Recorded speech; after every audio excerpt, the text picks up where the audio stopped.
సచివాలయంలో హెచ్ఎండీ అధికారులతో ముఖ్యమంత్రి రేవంత్ రెడ్డి సమీక్ష నిర్వహించారు. అయితే హెచ్ఎండీఏ జీహెచ్ఎంసీలో ఇష్టానుసారంగా నిర్మాణాలకు అనుమతులు ఇవ్వడంపై రేవంత్ రెడ్డి సీరియస్ అయ్యారు. మాయమైన ఫైలు గురించి ఇదివరకే రేవంత్ రెడ్డి ఆరా తీశారు. ఈ సమావేశానికి హెచ్ఎండీ అధికారులు దానా కిషోర్, అదేవిధంగా అమరపాలి, ఇతర ఉన్నతాధికారులు పాల్గొన్నారు. ఖమ్మం జిల్లా తిరుమలపాలెం మండలం మహాత్మాపురంలో ట్రైబల్ వెల్ఫేర్ రెసిడెన్షియల్ పాఠశాల భవన నిర్మాణానికి మంత్రి పొంగులేటి శ్రీనివాసరెడ్డి శంకుస్థాపన చేశారు. ఇందిరమ్మ రాజ్యం రావాలని ప్రజల కోరిక మేరకు మీకు మంత్రి అయ్యానని అన్నారు. నేను ఈ స్థాయిలో ఉన్నాను అంటే అది మీరు పెట్టిన భిక్ష అని అన్నారు. అదే ఇందిరమ్మ రాజ్యంలో ప్రతి ఒక్కరికి మేలు జరుగుతుందని, మీకు ఎటువంటి కష్టం వచ్చినా తీరుస్తానని పొంగులేటి భరోసా ఇచ్చారు.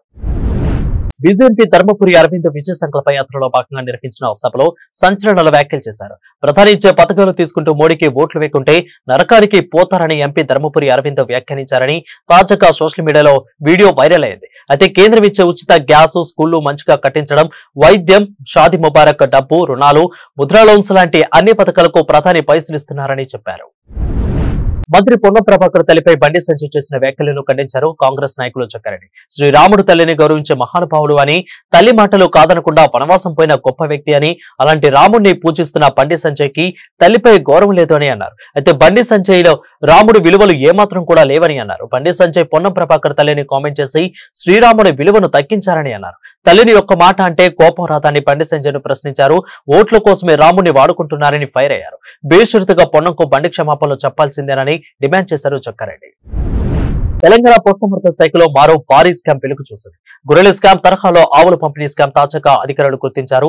దాదాపు 3 కోట్ల స్కామ్ జరిగినట్లు ఆరోపణలు వినిపిస్తున్నాయి. గొర్రెల స్కామ్ లో దాదాపు 2.10 కోట్లు మోసం జరగగా ఇప్పటికే 4 నిందితులను ఏసీబీ అరెస్ట్ చేసింది. ఇక ఆవుల పంపిణీలలో భారీగా అవకతవకలు జరిగినట్లు గుర్తించారు.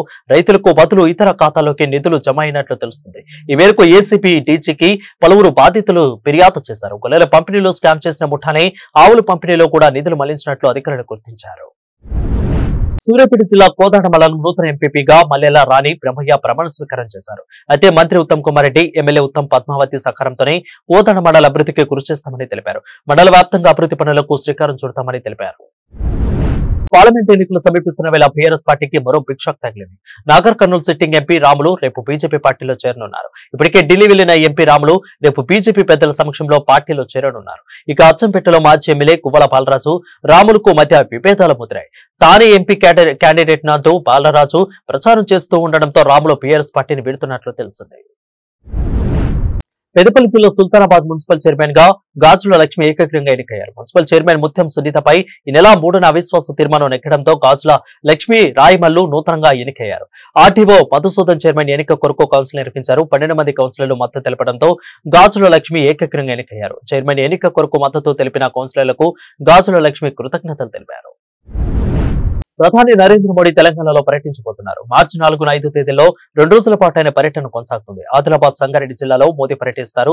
వాస్తవానికి మార్చి 4వ తేదీన కేంద్ర హోంశాఖ మంత్రి అమిత్ షా తెలంగాణలో పర్యటించాల్సి ఉంది. అయితే మోదీ పర్యటన నేపథ్యంలో ఆయన పర్యటన రద్దయినట్లు తెలుస్తుంది. ఏపీ అసెంబ్లీ, లోక్సభ ఎన్నికల్లో పోటీ చేయనున్న అభ్యర్థుల ఎంపికపై ఏఐసీసీ దృష్టి పెట్టింది. ఇప్పటికే అధికార వైఎస్ఆర్సీపీ, విపక్ష టీడీపీ, జనసేన కూటమి కొన్ని నియోజకవర్గాలకు అభ్యర్థులను ప్రకటించడంతో వీలైనంత త్వరగా అభ్యర్థులను ఖరారు చేయాలని కాంగ్రెస్ సూచిస్తుంది. రాష్ట్ర వ్యాప్తంగా కాంగ్రెస్ టికెట్ల కోసం వచ్చిన దరఖాస్తులను పరిశీలించేందుకు హస్తం పార్టీ సిద్ధమైంది. వైసీపీకి ఎంపీ మాగుంట శ్రీనివాసరెడ్డి రాజీనామా చేశారు. తమ కుటుంబ ఆత్మగౌరవంతో బతికిందని, అహంకారంతో కాదని అన్నారు. అయితే అనివార్య కారణాలతో వైసీపీకి వెళుతున్నట్లు మాగుంట ప్రకటించారు. ఇన్నాళ్లు సహకరించిన వైసీపీ ప్రజాప్రతినిధులకు తన కృతజ్ఞతలు తెలిపారు. సూర్యాపేట జిల్లా మోతి మండల కేంద్రం వద్ద జాతీయ రహదారిపై రోడ్డు ప్రమాదం జరిగింది. కూలీ పనులకు వెళ్తున్న ఆటోని మధుర డిపోకు చెందిన బస్సు ఢీకొట్టింది. ఈ ప్రమాదంలో 3 కూలీలు మృతి చెందగా 12 మంది తీవ్రంగా గాయపడ్డారు. మృతులు మునగాల మండలం రామసముద్రానికి చెందిన వారిగా గుర్తించారు. మోతి మండలం బుర్కాబుచ్చార్లలో మిరప పనులకు వెళ్లి వస్తుండగా ప్రమాదం జరిగినట్లు తెలుస్తుంది. క్షుతగాతులను సూర్యాపేట ప్రాంతీయ ఆసుపత్రికి తరలించారు. ఖమ్మం సూర్యాపేట 365 జాతీయ రహదారిపై ఘోర రోడ్డు ప్రమాదం జరిగింది. ఈ ప్రమాదంలో 3 మహిళలు స్పాట్ డెడ్ అయ్యారు. ఉదయం తిరుపతి అమ్మ తల్లికి దేవాలయానికి దగ్గరలోని అండర్ పాస్ క్రాస్ చేస్తుండగా ఆర్టీసీ బస్సు ఆటోని ఢీకొట్టింది. ఈ ప్రమాదంలో అక్కడికక్కడ 3 మహిళలు మృతి చెందారు. మధుర డిపో నుండి వస్తున్న ఆర్టీసీ బస్సు మోతి మండల కేంద్రంలో క్రాస్ చేస్తుండగా మునగాల మండలం రామసముద్రానికి గ్రామానికి చెందిన కూలీలతో ఆటో మోతి నుండి హుస్సేనాబాద్ గ్రామానికి వెళ్తున్న ఆటో వస్తున్న బస్సు ఢీకొట్టడంతో అక్కడికక్కడ 3 మహిళలు మృతి చెందారు. గచ్చిబౌలి డ్రగ్స్ కేసులో పోలీసులు దర్యాప్తు కొనసాగుతోంది. వివేకానందకు సయ్యద్ అబ్బాస్ అలీ 10 సార్లు డ్రగ్స్ సరఫరా చేసినట్లు పోలీసులు గుర్తించారు. నిన్న సయ్యద్ అబ్బాస్ అలీని అరెస్ట్ చేసి రిమాండ్ కు తరలించారు. సయ్యద్ అబ్బాస్ అలీ, వివేకానంద, కేదార్ ముగ్గురు సెల్ ఫోన్స్ ను సైతం గచ్చిబౌలి పోలీసులు సీజ్ చేసినట్లు తెలిపారు. పిఠాపురం పట్టణంలో దొంగలు రెచ్చిపోయారు. నజక్పేటలో ఇంట్లో చొరబడి బంగారం నగదును అపహరించారు. వాడపల్లి హేమలత తమ కుమారుడి వివాహాన్ని కొనుగోలు చేసి 25 కాసుల బంగారు ఆభరణాలు 3 లక్షల నగదు ఎత్తుకెళ్లారు. అయితే హేమలత ఫిర్యాదుతో పిఠాపురం పట్టణ పోలీసులు కేసు నమోదు చేసుకుని దర్యాప్తు చేస్తున్నారు. క్యాడ్బరీ డైరీ మిల్క్ చాక్లెట్ తినడం సురక్షితం కాదని తెలంగాణ స్టేట్ ఫుడ్ ల్యాబొరేటరీ నిర్ధారించింది. అయితే ఇటీవల అమీర్పేటలో మెట్రో స్టేషన్ లో వ్యక్తి క్యాడ్బరీ చాక్లెట్ ను కొని తెరిచి చూస్తే అందులో బతికి ఉన్న పురుగు కనిపించింది. దీనిపై జీహెచ్ఎంసీ సదరుకు ఫిర్యాదు చేశారు. హైదరాబాద్ కు చెందిన రాబిన్ జోసెక్ అనే వ్యక్తి ఇటీవల ఇంటికి వెళ్తూ పిల్లల కోసమని అమీర్పేట మెట్రో స్టేషన్ లో ఓ షాప్ లో చాక్లెట్ ను కొన్నారు. తీరా ఇంటికి వెళ్లి కవర్ ఓపెన్ చేసి చూసేసరికి చాక్లెట్ పై పురుగు కనిపించింది. వెంటనే వీడియో తీసి ట్విట్టర్ వేదికగా పోస్ట్ చేశారు. అనంతరం జీహెచ్ఎంసీ అధికారులు చర్యలు తీసుకుంటున్నామని తెలిపారు. తాజాగా Telangana state food laboratory dairy milk chocolate తినడంపై సురక్షితం కాదని నిర్ధారించింది. రామ్ గోపాల్ వర్మ తాజా చిత్రం వ్యూహం విడుదలపై సస్పెన్స్ వీడిపోయింది. వరుస వాయిదాలతో విడుదల ఆలస్యమైన ఈ సినిమా ఎట్టికెలకు థియేటర్లకు రానుంది. కోర్టు పర్మిషన్ ఇవ్వడంతో మార్చి 2న ఈ సినిమాను విడుదల చేస్తున్నందుకు నిర్మాతలు ఏర్పాట్లు చేస్తున్నారు. తాజాగా ఇదే విషయాన్ని ఆర్జీవీ ఓ ట్విట్టర్ లో వెల్లడించారు. అయితే కేంద్రం సెన్సార్ బోర్డు జారీ చేసిన సర్టిఫికెట్ ను చూపిస్తూ పట్టు వెదలని విక్రమాడుకున్నట్టు ట్వీట్ చేశారు రామ్ గోపాల్ వర్మ.